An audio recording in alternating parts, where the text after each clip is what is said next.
càncers, les cèl·lules canceroses, el càncer en general, és simplement un creixement descontrolat. El nostre estudi està centrat en càncer germinal testicular. És un càncer minoritari, no afecta a molta gent. Hi ha un percentatge petit però important de pacients que són resistents al tractament convencional, que és cirurgia i quimioteràpia. Aquests tractaments no són com aspirina o prendre's un xarop, no són innocus, sinó que sempre tenen un preu.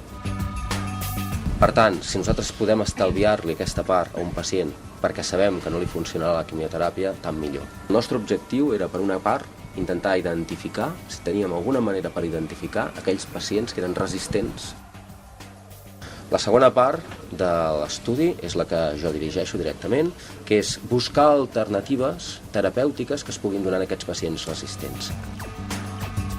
El que fem és agafar una peça quirúrgica que se li ha tret a un pacient, d'aquell tumor, per exemple, de càncer testicular, que estava creixent al testicle, i el que s'ha fet en el laboratori ha sigut implantar aquesta peça de tumor, una peça petitona, en un animal, en un ratolí, en el mateix òrgan, és a dir, el testicle, on creixia en l'humà.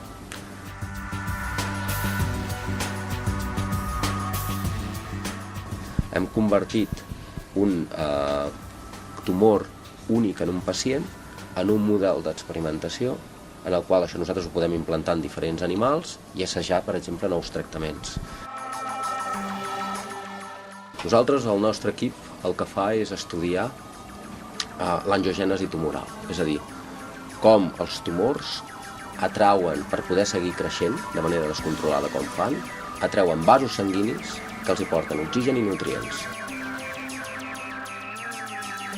Bloquejar aquesta angiogènesi, aquesta formació de nous vasos cap al tumor, que el que farà serà, entre cometes, matar-los de fam. És el mateix que passava en l'edat mitja, quan el que feien era intentaven rendir una ciutat, ofegant, envoltant-la completament, encerclant-la i impedint que poguessin entrar o sortir els habitants de la ciutat. No podien entrar aliments, per tant la ciutat normalment es rendia perquè no tenia aliments i o es morien de gana o es rendien.